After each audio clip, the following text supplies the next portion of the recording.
जी बातमी आपण पाहूयात। मध्य प्रदेश आणि महाराष्ट्र सीमेवरील सातपुडा पर्वतरांगेच्या पायथ्याशी असलेल्या शिरपूर तालुक्यातील नवादेवी धबधबा प्रवाहित झालाय। धबधबा ओसांडून वाहतोय। धबधब्याचा आनंद लुटण्यासाठी पर्यटकांची मोठी गर्दी या परिसरात होते। सातपुडा पर्वत रांगेमध्ये सुरू असलेल्या मुसळधार पावसाने नवादेवी धबधबा हा प्रवाहित झालेला आहे। सातपुडा पर्वत रांगेतील निसर्गाच्या कुशीत असलेला हा नवादेवी धबधबा पर्यटकांना आता भुरळ घालतोय। धुळे जिल्ह्यासह इतर जिल्ह्यातील पर्यटक या धबधब्यावर वर्षाविहाराचा आनंद लुटण्यासाठी येत असतात। विशेष म्हणजे तरुण तरुणींसाठी हा धबधबा आकर्षणाचा केंद्रबिंदू ठरतोय।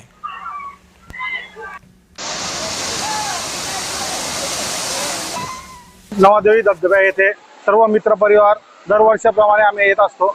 आज देखील आम्ही आज आलो आहोत। नवादेवी धबधबा हा दरवर्षी लवकर प्रवाहित होत असतो। यावर्षी लेट का असेना, पण यावर्षी आम्ही सर्व मित्र परिवार सोबत इथं आनंद घेण्यासाठी आलो आहोत। शिरपूरला तुम्ही जेवण करू शकता, पण इथून शिरपूर खूप अंतरावर असल्यामुळे तुम्ही जर घरूनच जेवणाची सोय करून आली तर तुम्ही अतिशय म्हणजे निसर्गरम्य वातावरणामध्ये जेवणाचे आनंद करून घेऊ शकता। सहलीप्रमाणे वातावरण तुम्ही निर्माण करू शकता असं आमचं म्हणणं आहे।